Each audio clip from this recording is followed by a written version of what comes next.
Halo semuanya, selamat datang di sesi pemaparan materi kita kali ini. Pernahkah Anda bertanya-tanya, bagaimana sih sebuah klub sepak bola berani mengeluarkan dana triliunan rupiah hanya untuk satu orang pemain? Nah, hari ini kita bakal mengupas tuntas sebuah revolusi besar di balik layar sepak bola. Kita akan melihat langsung persilangan epik antara bakat murni di lapangan hijau dengan kekuatan kecerdasan buatan super canggih di ruang server. Bersiaplah, karena pembahasan kita kali ini dijamin bakal mengubah total cara Anda menikmati pertandingan sepak bola. Oke, mari kita mulai dengan angka yang bikin geleng-geleng kepala.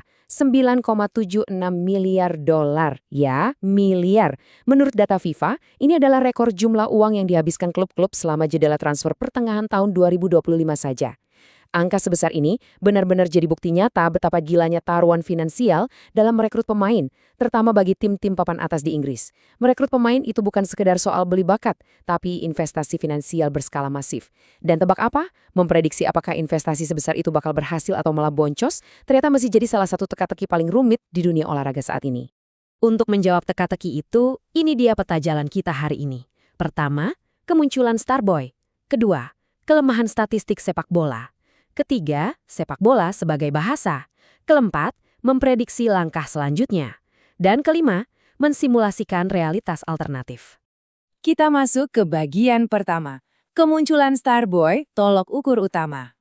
Mari kita ambil satu contoh paling nyata dari kesuksesan seorang talenta elit masa kini. Siapa lagi kalau bukan sayap kanan andalan Arsenal, Bukayo Saka. Coba bayangkan lintasan karirnya yang luar biasa ini. Masuk Akademi Hale End di usia 7 tahun, lalu tembus debut tim utama di umur 17 tahun pada 2018. Sejak itu, karirnya meroket tajam. Angkat trofi FA Cup di 2020, dinobatkan sebagai pemain muda terbaik PFA musim 2022-2023, sampai akhirnya mencetak rekor penampilan ke-300 untuk Arsenal di bulan Maret 2026. Ini nih yang namanya jalur karir impian. Kalau Anda seorang pemandu bakat, pemain seperti inilah yang selalu Anda cari-cari di seluruh penjuru dunia. Kalau kita ngomongin soal angka, dampaknya jelas nggak bisa dibantah.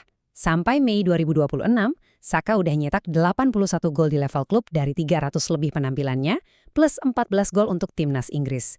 Angka-angka ini jadi bukti valid kenapa dia dijuluki Starboy. IQ sepak bolanya tinggi, larinya bikin bek lawan ketar-ketir, dan insting mencetak golnya tajam. Nah, beginilah cara tradisional kita menilai seorang pemain hebat kan? Kita hitung seberapa banyak gol atau assist yang sudah berhasil mereka buat. Tapi, disinilah letak masalahnya. Mari kita lanjut ke bagian 2, kelemahan statistik sepak bola, masalah konteks. Memang sih, statistik tradisional itu jago banget ngasih tahu kita kehebatan pemain kayak Saka di dalam satu sistem yang udah berjalan. Tapi masalah terbesarnya tuh di sini. Coba bayangkan Anda beli pemain seharga ratusan miliar, terus Anda pindahkan dia ke lingkungan taktis yang serba baru. Rekan timnya beda, pelatihnya beda, gaya mainnya beda. Pertanyaannya, gimana cara akurat ngukur apakah si pemain bakal tetap bersinar? Di titik inilah, cara lama kita mengevaluasi pemain mulai terasa usang. Proses scouting tradisional itu sering meleset, karena performa pemain setelah pindah klub sangat bergantung pada hal-hal yang nggak kelihatan di atas kertas. Kayak kecocokan chemistry dan adaptasi taktik misalnya. Statistik yang ada sekarang itu sifatnya statis, cuma merangkum apa yang terjadi di masa lalu aja, seolah-olah sepak bola itu dimainin sendirian tanpa pengaruh tim. Parahnya lagi, bahkan model evaluasi canggih yang kita pakai sekarang ini sifatnya post-hoc. Artinya, model itu baru bisa menilai seberapa bagus sebuah aksi setelah aksinya selesai terjadi. Mereka belum bisa memprediksi kemampuan adaptasi pemain di klub barunya nanti. Terus, solusinya gimana? Masuklah kita ke bagian 3, sepak bola sebagai bahasa, memperkenalkan event GPT. Untuk mecahin masalah konteks tadi, ada sebuah terobosan gila dari para peneliti di Universitas Saarland di Jerman dan Universitas Seoul di Korea Selatan. Alih-alih pakai cara lama, mereka bikin model bernama Event GPT. Konsep utamanya, mereka memperlakukan pertandingan sepak bola persis kayak sebuah bahasa pemrograman, menggunakan teknik yang disebut tokenisasi. Jadi alih-alih cuma nyatat skor atau nonton cuplikan video, setiap detik kejadian di lapangan diubah jadi token, data terstruktur. Siapa yang bawa bola, apa yang dia lakuin, di mana titik pasti koordinatnya, dan kapan kejadiannya. Konsepnya tuh mirip banget sama gimana ChatGPT menebak kata selanjutnya pas kita lagi ngetik. Tapi yang ini, dia menebak arah operan atau tembakan pemain di lapangan. Supaya kebayang proses tokenisasi itu kayak apa, coba ingat-ingat momen operan dari Roberto Firmino ke Darwin Núñez. Bagi sistem AI, itu bukan gambar video, tapi murni deretan data. Misalnya gini, tim tandang, Firmino operan koordinat X38, Y3, waktu 1 detik, sukses. Terus disambung lagi, Nunez dribble koordinat sekian, sukses. Semua data rumit ini diformat rapi ke dalam standar bernama SPAD, supaya jaringan saraf tiruannya bisa dengan mudah membaca dan mengolah miliaran data tersebut. Bagian 4. Memprediksi langkah selanjutnya. AI yang sadar nilai. Oke, permainannya sekarang udah jadi bahasa mesin. Nah, gimana caranya AI ini tahu pemain mana yang main bagus? Mereka pakai satu metrik keren yang disebut Residual On-Ball Value atau ROBV. Jadi AI ini nggak cuma tepuk tangan waktu lihat tembakan gol atau tackle bersih. Ia menghitung secara proaktif seberapa besar aksi satu orang pemain bisa mengubah hasil akhir dari seluruh rangkaian penguasaan bola timnya. Kayak butterfly effect gitu. Ia mengukur dampak berantai dari pergerakan si pemain, bukan cuma aksi individunya aja. Dan beginilah otak AI tersebut bekerja. Arsitektur kecerdasan buatan ini bakal merekam sebuah blok konteks. Isinya lengkap, mulai dari posisi 22 pemain di lapangan, skor saat itu, sampai arah permainan. Dari situ, ia langsung menebak dan menghasilkan langkah berikutnya seketika. Ia memprediksi gerakan dan menghitung nilainya sekaligus.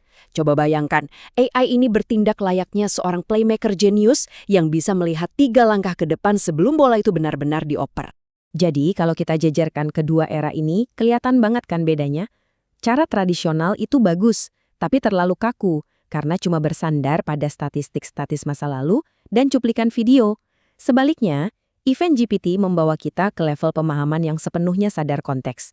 Model ini dilatih pakai data dari 5 musim penuh Liga Premier loh, makanya dia bisa luar biasa akurat memprediksi kejadian di lapangan. Kita benar-benar bergeser, dari yang awalnya cuma bisa bilang, oh aksi yang tadi tuh bagus, jadi bisa memprediksi aksi apa yang bakal berdampak besar di masa depan.